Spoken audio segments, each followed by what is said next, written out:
Books yet? I think you're selling them over there, right? No, you're not.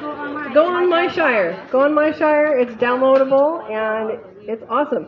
So Verna is going to be talking to us about Quail 101 and growing them awesome.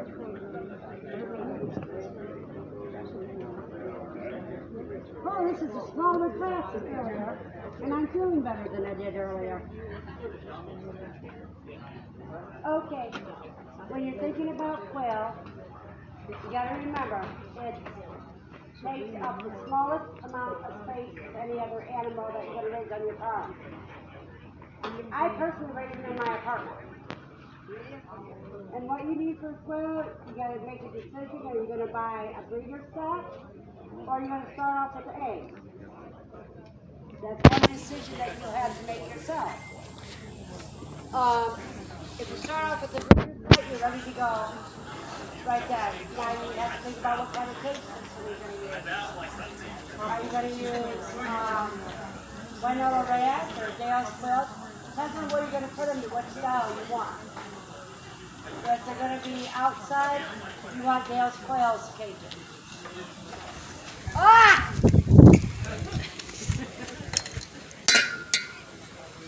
May have to put this down. Yeah, it's not going to do it. The one's picking up.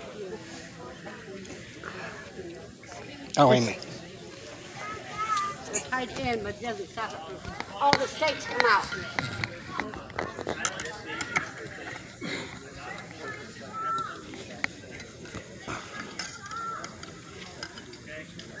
Okay. If you start with eggs, you have to have an incubator. I would advise you get a Goldie, which is a hydrometer thermometer, so because we know incubators lie. And that way your Goldie will be able to alert you through your phone if the temperatures or humidity are out of the parameters that you set it for. Now with quail, it's 99.5 degrees with the forced air.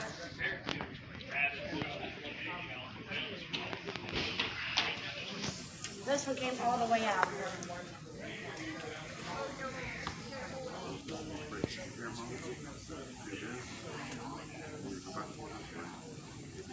Okay, we're back onto it, so I don't get bombed again.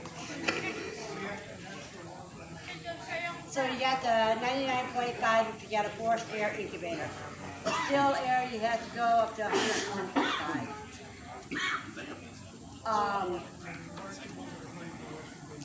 You don't worry about the humidity until lockdown. Lockdown is when you want to get it 65 to 75% humidity. You know, but if you take Quail University at 101, Quail 101, then you will learn the best hatching methods. You will, if you're already raising quail and you're not satisfied with your hatching rate, you take that class and your hatching rate will increase in the knowledge you gain on it. And then once you get them hatched, then you have to remember you need the high protein feed, like game bird starter, turkey starter, or whatever, for the feed. You have to get a waterer that they can't drown in. And they do have little quail waterers they put on the mason jar. And those are wonderful. Because quail try to find ways to kill themselves. Now personally I use a brooder plate. Like I said, I'm in an apartment. And I'm afraid of fire. So I don't use heat lamps. I use a brooder plate, which stimulates, you have to adjust the plate, depending on the size of the chicken, that stimulates them going underneath the hen. So that keeps them nice and warm. Okay, then for the first week, when you have it in the brooder, if you have a brooder cage that has a wire underneath it, you end up putting either mechanic towels under it or puppy pads. And that way, at the end of the week, when it's time to get rid of that, they're old enough to go onto the wire cage floor, which makes it easier. Because it's easy to pull those trays out than it is to gather up the food from the towels. Okay? Now you go from 17 to 20 days of hatching. Now, most of my sharers birds lay about 6 weeks.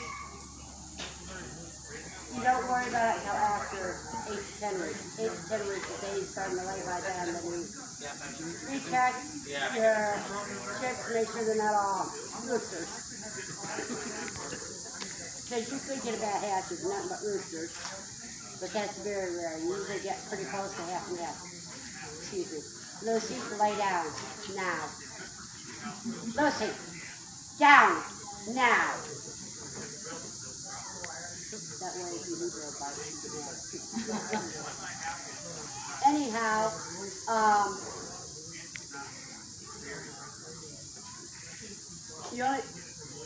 in the brooders, you can have 6 chicks per square foot until they're 3 weeks old. At 3 weeks old, you bring them down to 3 per square foot.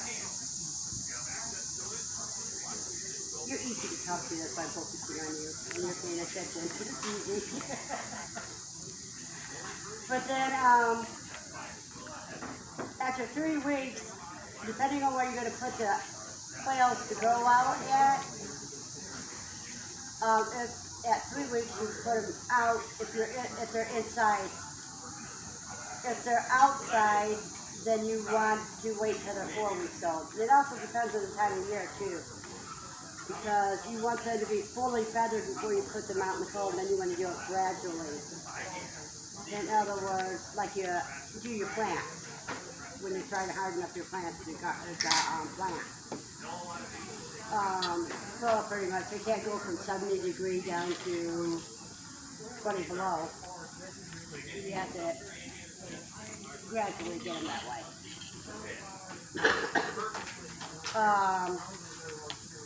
Like I said earlier, usually about 6 to 8 weeks they'll start laying eggs.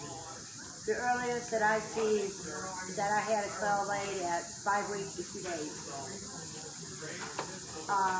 So when you figure in the math of from incubation to getting eggs, you got about 8 weeks. 8 or 9 weeks. After that, whereas chicken, it takes 8 or 9 months. So that's another thing that makes it so much easier. And then they recommend that you keep them on high protein feed for 8 weeks. Usually once they start laying regularly, that's when I'm already doing the transition where it's half high protein, half regular layer feed. And I do that for about a week. And then they're all on layer feed. Because you want the calcium and everything for them to make good eggs. And the fiber. And any questions, anybody? What is the protein on your layer feed? Layer feed, 16 to 20. Depending on which kind you get. I use the game bird feed and it's 28%. Right, that's for the babies. No, my full, I have baby feed and that is 30%. Yeah, 28 to 30 is usually the game bird feed, but they don't need that higher protein once they're I was just adults. looking at my Yeah, once they're adults, you drop it down 14, 16, or 18% protein. Then you can always give them treats like it's 24%. I was just checking. yeah. But it's range bird. Yeah, that's good feed. A range bird pellet and it's 24%. I was just You wondering do what pellets? I do pellet. My quail do not like pellets. They will only eat combo. Mine don't have a choice. Yeah, Yeah, mine they're don't either know they what- don't. Mine don't know what to do with colors. Well, these are real, they're small Oh, they're pellets. the Yeah, micro-size. these are mini pellets. They're not the size that Yeah, the chickens you get. can do it for Everything that. in my barn, everything in my farm has pellets except the dogs. And they eat them. Well, I use the crumble, and if you use vanilla ranch cages, then you use the food tray. You can either get or make a cover for the food that lays on top of the food after you fill it up. That stops the birds from being able to spill it all over the place. Another way you can do it is if you have them outside in your own cages, you can take the cheap Tupperware container, cut an inch and a half to an inch to an inch and a half hole in there, so then they stick their heads in and get their feet out. And that lowers the mess too. Another thing is the water system. If you want to do continuous water feed, you can get the float for a 5-gallon bucket so that when the bucket starts getting low, your water it'll turn your water automatically on. Or you can do like I do, and I just have a 5-gallon bucket that I fill up on one of my 3-tier cages every 2 or 3 days. I have to put 3 or 4 gallons of water in it. But they're on water troughs, which means they got, because there's 2 things you don't want them to be without. Well, always need access to food and water, or they'll turn on each other. Because they get in a panic mode, it's survival of the fittest. How many birds do you have? Right now, I have about 50. I have had up to 120 at one time. In a one-room apartment. I mean, one-bedroom apartment. They have the bedroom. I have an exhaust vest at the fan in the window. And on the other side of the room, I have a floor fan that I have pointed up towards the ceiling. So they get air circulation all the time. At what temperature would you think you would need to move them outside slowly or wait that extra week? Freezing. Right around freezing? Right, yeah, 40 or below, I would say. Okay. Because the thing is you know, at 3 weeks, and let's say if it's cold outside, where you need a coat on, if you can put them in your garage, unheated garage, and then out to their cages. You know, that's all the transition you really need. You just need that little bit of transition time. Right, because you don't want to die. Don't use heaters, even in the dead of winter. Do not put heaters on your quail. If you lose power, they will die in the dead of winter. So what you want to do, you let them do things naturally, and they can handle 20 below easily. As long as they have a place to get out of the inclement weather. That means wind, rain, snow. As long as they have a sheltered area outside to get in out of it. And a shaded area in summertime. Yeah, I can show you mine. What was your saying? Well, there's a big shaded area back in 4 or 5 acres. And it's shaded all the time. Yeah, you can put your cages out in that area. And if you're not doing stacking cages and they're outside, you don't need trays. Because you can let it fall to the ground, and if you get black soldier flies, they turn that into compost right there. What area of the country do you live in? Southern Illinois. Southern Illinois. So they get about like us. Our coldest weather, every once in a while it'll fall below 0, but basically we're between. You have to have 1 or 2 nights that are below 20 below in order to know that the You say virus is 20 gone. below. Yeah. Okay. No, we don't. I know you had suggested putting, one time putting the plastic on the cages, and it's really, really cold. If you can shield it with plastic, you get, like I say, if they're outside without anything, yeah. You can make a shielded area like a hoop house over their cages. That way they're not getting the bitter cold wind and I stuff. was going to say, you can put a piece of cardboard where you have the wire. If you cover that area, then they're not going to get that cold wind, right? Okay, which cages? Okay, so you got cages with the little tiny mesh around. Yeah. But if you have cardboard pieces to slide in Yeah. there, You do like, yeah, then you keep the wind away from it. right. What about the underneath part? The underneath is this, that's fine. Just the sides where that cold wind is coming in, and the top. And if you have a complete shelter area on your cage to where you got an opening just big enough for the quail to go in and out of, and put a sand bath in that area, So if I do that and I just calculate the size of 3 per square foot, in winter time that would be a sufficient size of shelter for them? I have an outside area that I use in the not as productive season. It's a 12 foot by 12 foot, and I move all my breeders out, and that's where they are. I just moved them this past week, and everybody's out there together, all mixed in together. And I use those plastic kitty litter tubs that you get at the store. Now, I don't have a cat, but people give them away on Facebook. They have a lot of cats, and they'll have like 5 tubs or 6 tubs. And I go get those, cut the lid in half, and then they have a way to jump in.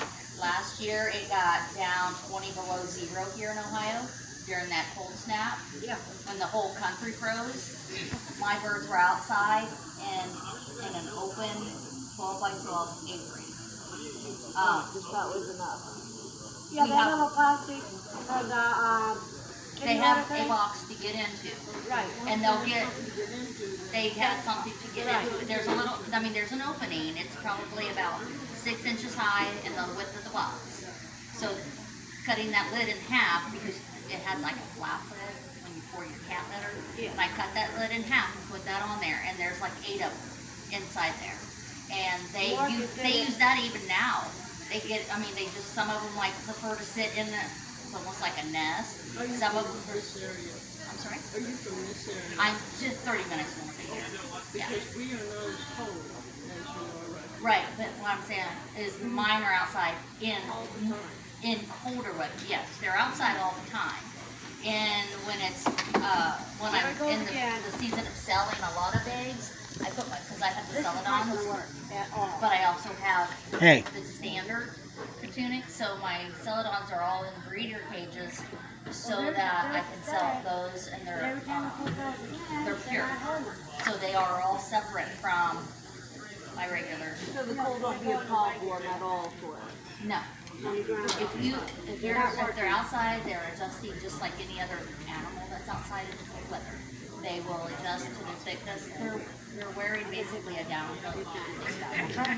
I have cages, and when I took my wire cages, and then in the wintertime, I just put up it's a fiberboard, like real thick cardboard, and I close in one half of the cage. One half stays open, and the other half is enclosed. And you only close in the other half During the summer, during the summertime, okay, I can put the sand bath in there, and I just go there and get all my eggs. Sand bath's not required; they just like it, and I get clean eggs. But you just take one half of the cage or a third of the cage. It's just a bucket or a pan full of sand. At the Dollar Tree, I don't know if y'all have the Dollar Tree near you. They have oil pans over in like the automotive section. They're $1.25 auto pans. They're this big, and I put 2 cups of sand in there, and it's just, they get in, they take their little sand bath, they have a wonderful time. It's the greatest thing. And this is even in, when they're in their breeding cages, and when they're out in the aviary, they've got a big sand box. And I do compost the ground, so that it's basically, You go deep compost? yeah, it's not that far, but it's shredded leaves and twigs and stuff that's been shredded up. But they've got a sand bath now with them being, and they got all these boxes. Eggs are everywhere, but we're starting to get to where our days are not as long. We don't have light out there, so they're going to slow down laying. Now, if you want yours to lay all year long, Light. you can use,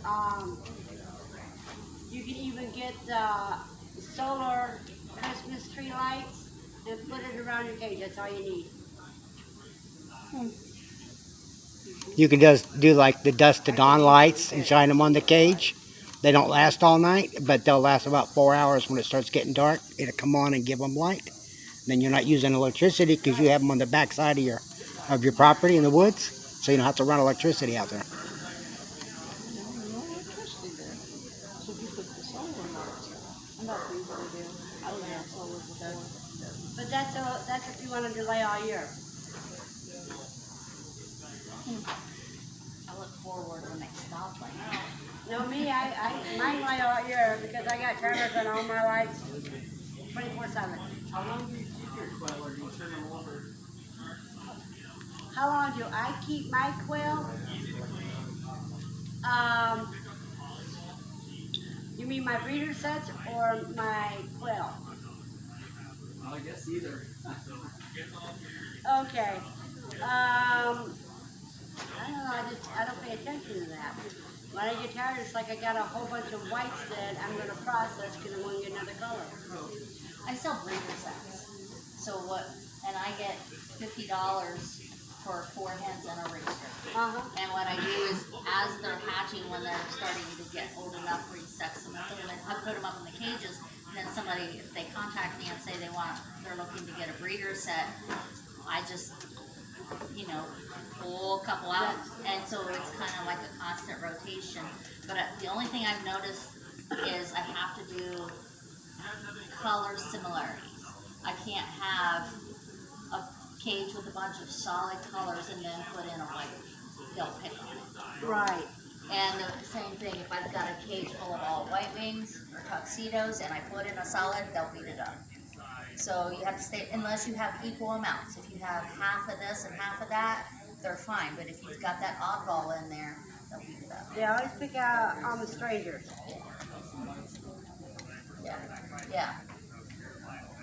Yeah, no, but the whites I kind of have to keep all in one cage because the others beat it up. Before, I was only keeping them up to 4 months.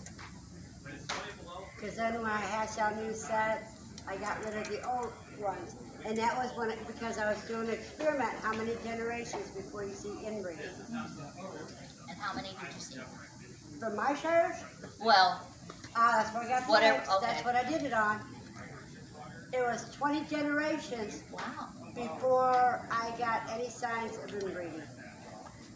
Now, what are the signs of? Okay. The chest looks kind of sunken in. That's because they didn't form both muscles, is one. Another thing is when you start getting a couple of hens that go ballistic, just for no reason, all of a sudden they're like they go out of their mind. So the 3 signs. Bipolar, you mean? Bipolar head? Without the good days. Don't have it. Without the good days. When you get a hen that doesn't care if it's roosters or other hens that she's attacking, it just attacks everything, yeah, You gotta go. that's freezer cat. In my case, I got mad and cut the head off and gave it to Lucy while I was cussing. Because I tried everything to calm her down. And when I had enough, I had enough.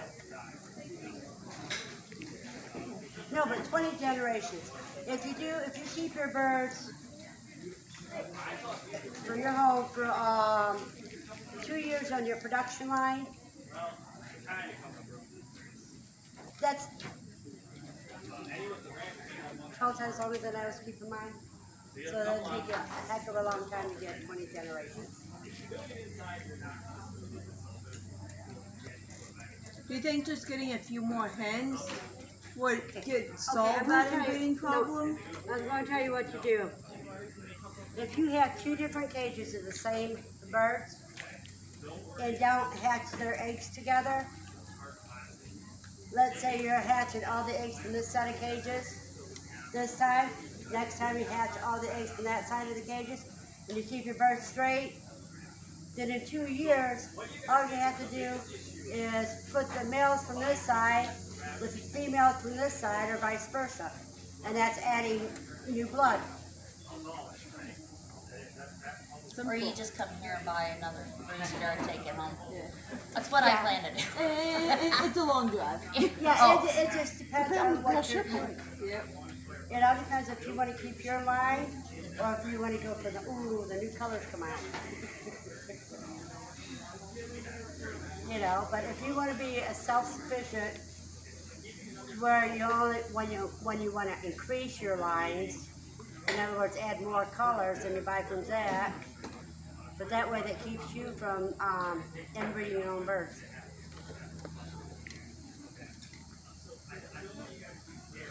So, the simple answer. So you just have to decide. We'll have two hunches instead of one. You could ask, yeah, well, that's always a good idea anyhow. Because if a predator got in one cage and destroyed all your birds, you got a backup cage. That's another thing you got to think about. We have coyotes. We have a coyote. Yeah, you may want to put them in a shed back there. You think the coyotes would break in? Or get one of those premier fencing, chicken fencing that's solar powered. And that'll keep the coyotes out. Like that'll keep the raccoons out. Just depends on how secure your cage is. So coyote's a bit stronger, but you could put a fence on the outside and then your cage is inside, and that will help deter them. Let's say, like this is your set of cages, Yeah. and the whole aisle area is where you surround the fencing. So there's room for you to work in there, store your feed and everything else, So the dog but your predators aren't going to get in there. would work. And it's, We have a dog here that's not being used. And it's big. But this, what was the shape to Ooh, it? these bugs are bugging me. Having all the information to figure out the details.